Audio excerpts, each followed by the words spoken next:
Olá pessoal, tudo bem com vocês? Tudo tranquilo, tudo em paz? Eu espero que sim. Eu sou o professor Carlos Merlin, professor de filosofia, e é sempre um prazer, uma honra, uma alegria, um privilégio, um contentamento, uma satisfação ter vocês aqui comigo para juntos filosofarmos, buscarmos a sabedoria, o saber pensar, o saber agir, o saber sentir, o saber viver, o saber conviver, o saber buscar a felicidade, a realização. Esse é o âmbito próprio da filosofia. Essa é a busca do filósofo, não é? A amizade pela sabedoria, pela verdade. E meu querido e minha querida, hoje o tema do nosso momento de filosofia é justamente um dos mais importantes para a definição da filosofia. Eu estou falando do preconceito. Por quê? E olha, o preconceito, ele é justamente, num determinado ponto de vista, numa determinada análise, ele é o contrário da filosofia. Porque em filosofia, qualquer juízo, qualquer classificação, ela é feita após uma profunda reflexão, uma investigação, um estudo, um debate, um diálogo, para se chegar a um juízo, para se chegar a um conceito, para se chegar a uma classificação, é preciso esse caminho sendo percorrido, o caminho da reflexão, o caminho da investigação. E o preconceito é justamente quando se faz um juízo sem nada disso, quando se faz um conceito sem nenhum tipo de investigação, quando se faz um juízo, uma classificação, sem nenhum tipo de pensamento profundo, de reflexão, de busca. Portanto, é um pré-conceito, é um conceito formado do nada ou da mera aparência. Vocês conhecem a expressão não se deve julgar um livro por sua capa. O que essa expressão quer dizer? Que para se fazer um juízo sobre uma obra literária, sobre um livro, é preciso ler o livro.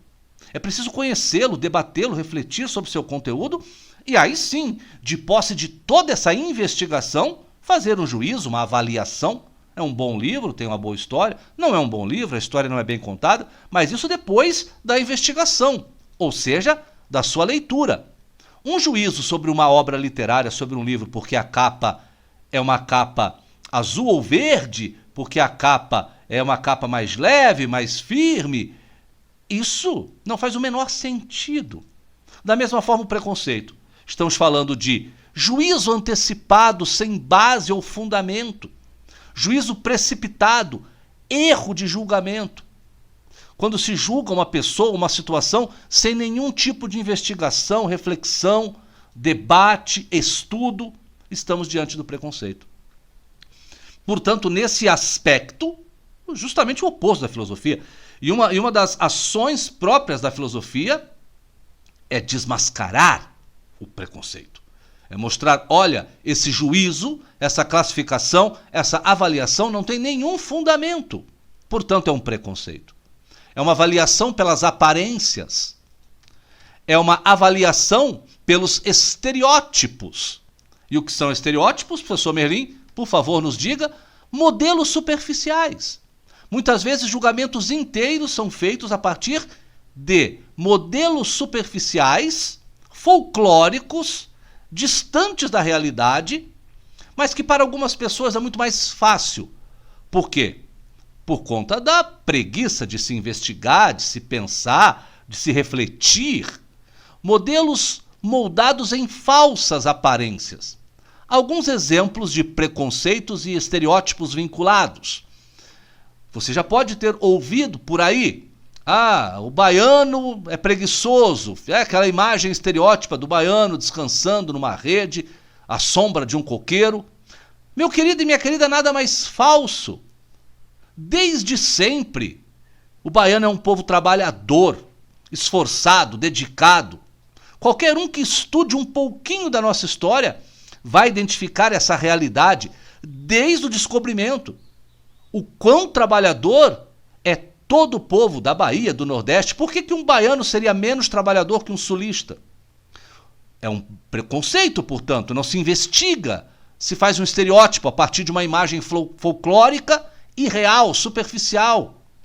E aí se julga. E aí está o preconceito à base de estereótipos. Meu querido e minha querida, você também já deve ter ouvido por aí, né? Eu sou Merlinha lá do interior de São Paulo, então o caipira é aquela pessoa sem conhecimento, é aquela pessoa que se veste mal, que não cuida da higiene bucal, banguelo. Nada mais longe da realidade, isso é um estereótipo. Um paulista lá do interior de São Paulo cuida sim de sua saúde, é sim uma pessoa antenada com os conhecimentos do mundo da ciência. Não é porque se mora no interior. Quantos e quantos gênios, quantos e quantos expoentes da literatura, da ciência, são ou do interior de São Paulo, do interior do Paraná, do interior de vários locais desse país? Da onde saiu a ideia de que essa é a figura do caipira? De um estereótipo? De um modelo superficial? De uma falsa aparência sem nenhum tipo de fundamento. E aí esses estereótipos podem ser a partir de características folclóricas, a partir de uma dada visão generalista sem a reflexão profunda que se exige. Ah, porque os chineses são assim. Meu querido e minha querida, você conheceu todos os chineses, e olha que estamos falando aí de bilhão, né? Da casa do bilhão. E aí conheceu todos eles e fez ali uma reflexão sobre cada um deles, tirou uma média e classificou o chinês. Isso é impossível, isso é preconceito, estereótipo. Ou o japonês dessa forma, o argentino, o brasileiro. Isso não tem fundamento. E é por isso que gera preconceitos. O preconceito nasce, então, desses estereótipos, desses modelos superficiais também, né? Desses modelos moldados em falsas aparências. E se julga a pessoa ou o grupo por conta da sua regionalidade, ou por conta da sua nacionalidade, ou por conta da cor de sua pele, ou por conta de sua crença, porque os budistas são assim, os cristãos são assim. Eu imagino que seja impossível conhecer todos os cristãos e tirar uma média, ou conhecer todos os budistas, que também é um número elevadíssimo, e fazer uma média e classificar. Isso simplesmente é impossível.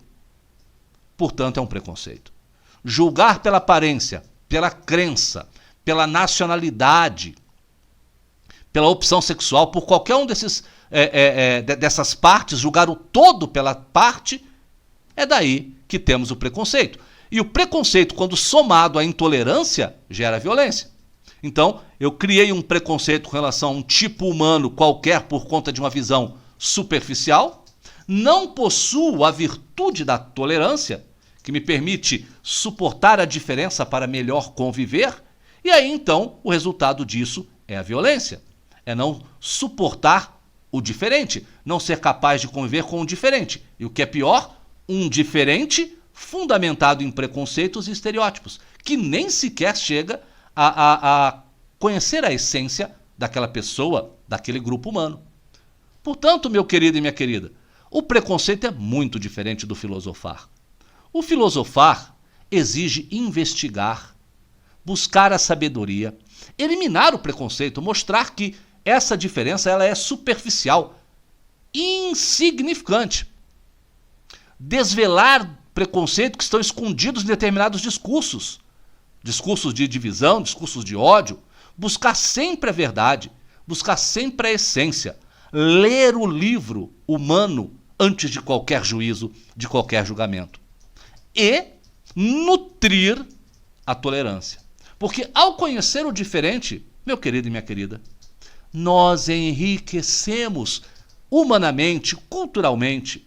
Conviver com pessoas de culturas diferentes, pensamentos diferentes, crenças diferentes, nos enriquece.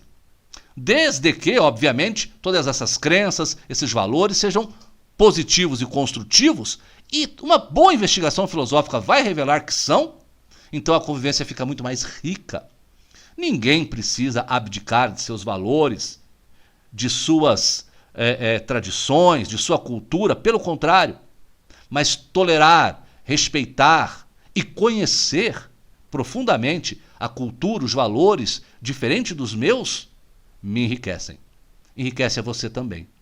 Portanto, meu querido, pratiquemos a filosofia. a investigação, a busca pelo conhecimento, a busca pelas raízes, a busca pelo que é essencial ao ser humano, que não está no local onde ele nasceu, na cor de sua pele. Não. O ser humano, ele é digno em si mesmo. Portanto, eliminar preconceitos, eliminar visões superficiais, eliminar julgamentos precipitados e infundados é tarefa do filosofar. E, somando-se a nutrir a virtude da tolerância, a empatia, teremos com certeza uma capacidade de convivência muito melhor. Uma sociedade muito mais aberta ao diálogo e muito mais bacana de se viver. Viva as diferenças, que elas possam sempre favorecer o diálogo, o respeito e o enriquecimento de cada um de nós enquanto seres humanos em sociedade. Portanto, filosofemos e vamos combater os preconceitos.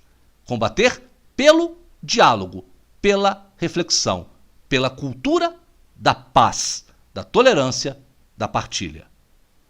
Um grande abraço do seu professor Carlos Merlin e até o nosso próximo encontro. Tchau, tchau!